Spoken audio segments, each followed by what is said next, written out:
तो बहुत सारी पार्टियां आई और चली गई जिनका कोई अस्तित्व अब नहीं रहा। इस वक्त हमारे साथ चर्चा के लिए उमेश दत्त जुड़ेंगे। फिलहाल आपको बता दें कि कांग्रेस प्रवक्ता नरेश चौहान हमारे साथ जुड़े हुए हैं और आम आदमी पार्टी के प्रवक्ता नितेश चौरसिया भी हमारे साथ फिलहाल लाइव जुड़े हुए हैं। आप दोनों का बहुत बहुत स्वागत है जनता टीवी पर। चर्चा पर हमारे साथ उमेश दत्त जो कि बीजेपी प्रवक्ता है वो भी शामिल होंगे। सबसे पहला सवाल मेरा आपसे है नितेश चौरसिया जी, चूंकि आपने बयान सुना होगा कुलदीप सिंह राठौर का, उनकी तरफ से कहा गया कि बहुत सारी पार्टियां आई और चली गई, उनका कोई अस्तित्व नहीं रहा है।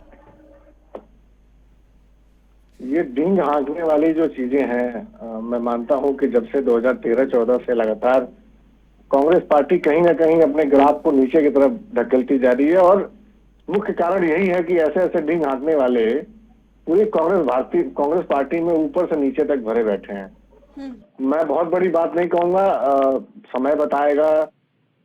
पंजाब का रिजल्ट इतिहास के तौर पे आपके सामने है, ताजा है। मेरे ख्याल से मेरे पास कहने के लिए इसलिए सब नहीं है कि वो कांग्रेस का ही वहां बुरा हाल हुआ है। दिल्ली में आप देख ही चुके हैं, जब से आम आदमी पार्टी की एंट्री हुई है, आम आदमी जब से जगह है, कांग्रेस के खाते खुलने बंद हो गए हैं।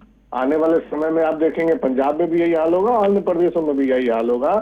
दूसरी सबसे मुख्य बात है, आम आदमी पार्टी को कोई शौक नहीं है चुनाव लड़ने का। आम आदमी पार्टी को जरूरत पड़ी आम जनमानस के मुद्दे उठाने की।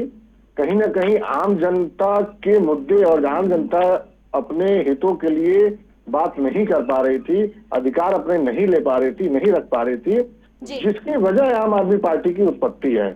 आम आदमी पार्टी कोई एक बहुत बड़ा ऑर्गेनाइजेशन नहीं है, ये आम आदमी के अधिकारों का ऑर्गेनाइजेशन है। हर वो आम आदमी जिसको अपने अधिकार से वंचित दिखता है वो आम आदमी पार्टी में आता है और उसकी लड़ाई लड़ता है और वो अपने सरकारों से उसको अपने अधिकार को छीनता है। ये है आम आदमी पार्टी। ठीक है, लौटेंगे आपके पास और जवाब ले लेते हैं पहले कांग्रेस प्रवक्ता नरेश चौहान का, वो भी हमारे साथ जुड़े हुए हैं। और नरेश चौहान जी, आपने सुना होगा आम आदमी पार्टी के प्रवक्ता का साफ तौर पर यह कहना है कि सिर्फ डींगे हाँक रहे हैं और शौक नहीं है चुनाव लड़ने का, चूंकि विकास नहीं हुआ प्रदेश में, ना कि आपकी पार्टी में ही ना ही बीजेपी में, इसलिए अब की बार ये चुनाव लड़ेंगे। नहीं, देखिए, ये लोकतंत्र है, नई पार्टी बनाना, चुनाव लड़ना, ये सबके लिए खुला है और सबका स्वागत है और प्रदेश की जनता तय करती है कि आगे कौन बढ़ेंगे। जहां तक सवाल कांग्रेस पार्टी का है, इस प्रदेश को बनाने से लेकर संवारने तक सारा काम कांग्रेस पार्टी के नेतृत्व में हिमाचल प्रदेश की जनता ने किया है। वो जनता बेखूबी समझती है और हिमाचल प्रदेश एक छोटा राज्य और पहाड़ी राज्य होने के बावजूद विकास की दृष्टि से बहुत सारे ऐसे मुकाम हासिल किए हैं जो बड़े राज्यों से भी आगे हैं। तो उसके पीछे कांग्रेस पार्टी के नेतृत्व की और हिमाचल प्रदेश की जनता का विजन और मेहनत दोनों एक बहुत बड़ा कारण था। लेकिन ये ठीक है कि कई, जैसे अभी हाल ही में जो चुनाव में परिणाम आए हैं पंजाब में और दूसरे राज्यों में, जिस प्रकार पंजाब में जो सफलता आम आदमी पार्टी को, केजरीवाल जी की पार्टी को मिली है, वो अपने आप में इनके लिए एक बड़ी अच्छी साबित हो सकती है। लेकिन जहां तक सवाल हिमाचल प्रदेश की है, हर राज्यों की अपनी अपनी परिस्थितियां हैं, उस राज्यों की अपनी परिस्थितियां हैं, अपने राजनीतिक कारण हो सकते हैं। लेकिन हिमाचल प्रदेश का अगर आप इतिहास देखें राजनीतिक, तो यहाँ दो दलों के बीच ही ये मुकाबला हमेशा रहता है। कई बार ऐसे प्रयास हुए हैं, पंडित सुखराम जी ने भी किए और भी हुए, जनता दल भी बना था, लेकिन कभी वो सफल नहीं हुए। ठीक है, कभी सफल नहीं हुआ। आज तक सिर्फ मुकाबला दो ही पार्टियों में हुआ है। या फिलहाल फोन लाइन की अगर बात करें तो इस वक्त हमारे साथ फोन लाइन पर भी बीजेपी प्रवक्ता उमेश दत्त जुड़े हुए हैं। उमेश दत्त जी, आपका भी बहुत बहुत स्वागत है जनता टीवी पर। अब चुनावी रण में आम आदमी पार्टी भी उतर चुकी है, कांग्रेस पहले से ही थी। विपक्ष का साफ तौर पर यह कहना है कि बेरोजगारी बढ़ती जा रही है, महंगाई बढ़ती जा रही है, कर्मचारी वर्ग परेशान है, कैसे करेंगे मिशन रिपीट? देखिए, लोकतंत्र में चुनाव के लिए सभी का स्वागत है और लोकतंत्र में कोई भी पार्टी आकर चुनाव लड़ सकती है। मैं आम आदमी पार्टी आ रही है, चुनाव लड़ने की सोच रही है, उनका भी स्वागत है। लेकिन थोड़ा पहले अगर सोच लेते तो देश की पंचायती राज, प्रदेश की पंचायती राज की संस्थाओं के चुनाव हुए, उसमें आ जाते। नगर निगम, नगर परिषद, उसमें चुनाव हुए, उसमें आ जाते। और उसमें भी अगर लोकतंत्र में आजमा लेते कुछ तो और अच्छा होता। लेकिन लोकतंत्र में चुनाव लड़ने का सबको हक है, इसलिए उनका स्वागत है। दूसरी बात जो आपने विकास की कही, मुझे लगता है कि देश भर में विकास बहुत तेज गति से हो रहा है। 5 राज्यों में चुनाव हुए। उत्तर प्रदेश देश का सबसे बड़ा प्रदेश है। उत्तर प्रदेश के साथ साथ 3 राज्य और के 5 में से 4 राज्यों में भारतीय जनता पार्टी की पूर्ण बहुमत की सरकार बनी है। भारतीय जनता पार्टी एक सशक्त रूप में फिर से जनता के बीच में जिस तरह की इमेज भारतीय जनता पार्टी की है उसमें और इजाफा हुआ है, उसमें और एडिशन हुआ है। ठीक है, प्रधानमंत्री विपक्ष का आगे उमेश बढ़ी दत्त जी ये कहना है कि दूसरी प्रदेश बात, में हिमाचल बेरोजगारी प्रदेश का विषय, लगातार बढ़ती हिमाचल जा रही है प्रदेश का- और प्रदेश में बेरोजगारी का आंकड़ा लगातार बढ़ रहा है। आज करीब 9 लाख युवा बेरोजगार हैं। एफआईआर की बात की गई, 80,000 एफआईआर आपके राज्य में है। साथ ही कहा कि रेप 1397 आंकड़ा जा पहुंचा है। कैसे अब रिपीट करेगी सरकार? विपक्ष का यही सवाल। देखिए, लगातार अगर हिमाचल प्रदेश की अगर हम बात करें तो बेरोजगारी के विषय में कांग्रेस को कोई हक नहीं है विषय उठाने का। बेरोजगारी को लगातार बढ़ाने के लिए कांग्रेस जिम्मेवार है। रही बात भारतीय जनता पार्टी की, भारतीय जनता पार्टी के संवेदनशील मुख्यमंत्री हैं। 60 वर्ष की आयु होने पर सभी लोगों को पेंशन की सुविधा उपलब्ध करा दी गई है।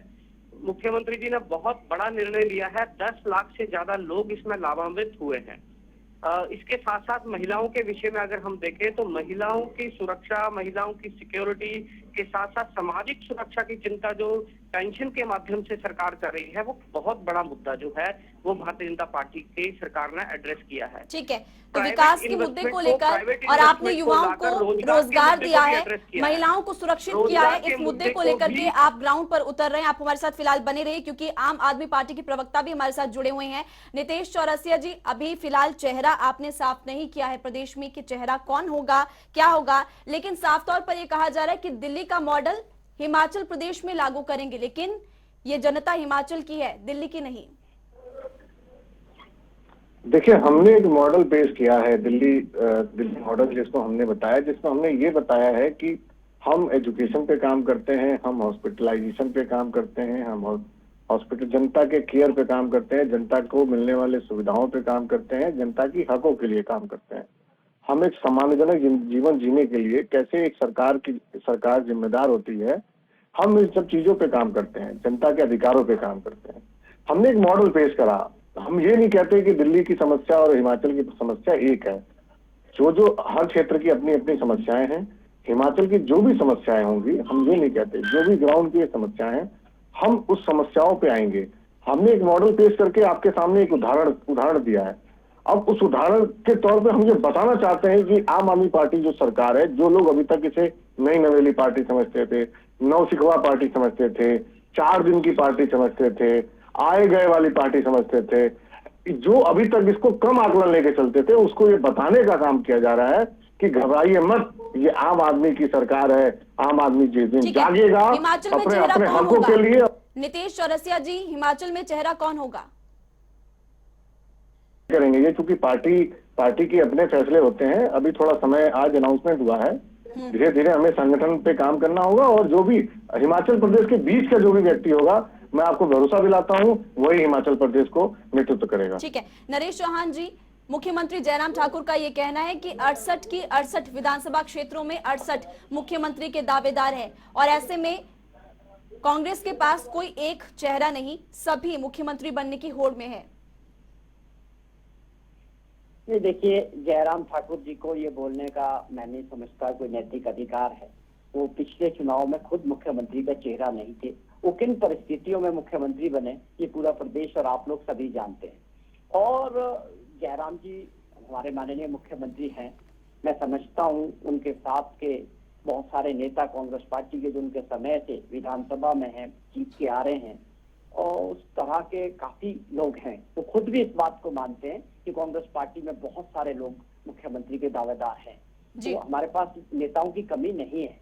वक्त आने पे कांग्रेस पार्टी अपना नेता देने में सक्षम है और नेताओं की उन्होंने बाई इलेक्शन के दौरान भी ये बातें प्रचार में बहुत जोरों से उठाई थी कि कांग्रेस पार्टी के पास ना नेता है ना नीति है।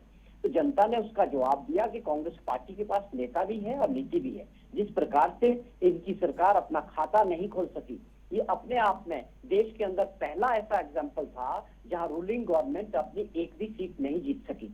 तो एक जनता का जो रोष था इनकी सरकार के खिलाफ, महंगाई, बेरोजगारी और गवर्नेंस ना होना, बहुत बड़े मुद्दे, इसका जवाब हिमाचल प्रदेश की जनता ने मत के जरिए इनको दिया। ठीक है, अगर ये इसको उपचुनाव समझना में नहीं जवाब चाहते हैं, बीजेपी को मिल चुका है, लेकिन अब कांग्रेस की अगर बात करें तो वीरभद्र सिंह के बाद अगला बड़ा चेहरा कौन? देखिए, वीरभद्र सिंह जी बड़ा चेहरा थे, लेकिन वो आज दुर्भाग्यवश हमारे बीच नहीं है। लेकिन आप समझते हैं देश के अंदर चाहे राष्ट्रीय स्तर पे हो, कोई भी दल हो, ये रुकने वाला नहीं है। उनका काम किया हुआ है, उन्होंने कांग्रेस पार्टी को बनाया है, एक मजबूत संगठन है और बहुत सारे चेहरे हैं। वक्त आने पे चेहरा भी दिया जाएगा और कलेक्टिव लीडरशिप में कार्यकर्ताओं और नेताओं को सबको साथ लेके कांग्रेस पार्टी इस चुनाव में उतरेगी। जैसे बाई इलेक्शंस में हमने मिलके चुनाव लड़ा, चाहे नेता थे चाहे कार्यकर्ता थे, उसके परिणाम आपके सामने थे। आगे भी रणनीति यही रहेगी कि हम मिलके चुनाव लड़ेंगे और अच्छे मुद्दों को लेके जनता के बीच जाएंगे। और इस सरकार की जो 4 साल का फेलियर है, जो सरकार हर फ्रंट पे फेल हुई है, और जो वादे सरकार ने चुनाव के वक्त प्रदेश की जनता से किए थे, वो मुख्यमंत्री जी ने एक भी वादा पूरा नहीं किया। तो प्रदेश की जनता तो प्रदेश की जनता से जो वादे किए थे वो एक भी वादा सरकार ने पूरा नहीं किया गया। विपक्ष की तरफ से यानी कि कांग्रेस की तरफ से कहा गया, आम आदमी पार्टी ने क्या कहा वो आपने सुना, और सत्ता पक्ष यानी कि बीजेपी सरकार, जयराम सरकार की तरफ से क्या कहा गया है वो आपने सुना। तो प्रदेश में अब विधानसभा चुनाव लगातार नजदीक आते जा रहे हैं। बीजेपी मिशन रिपीट चला रही है, तो वहीं पर कांग्रेस की तरफ से मिशन डिलीट और आम आदमी पार्टी की तरफ से मिशन क्लीन स्वीप। देखना ये होगा कि जनता किसे चुनेगी।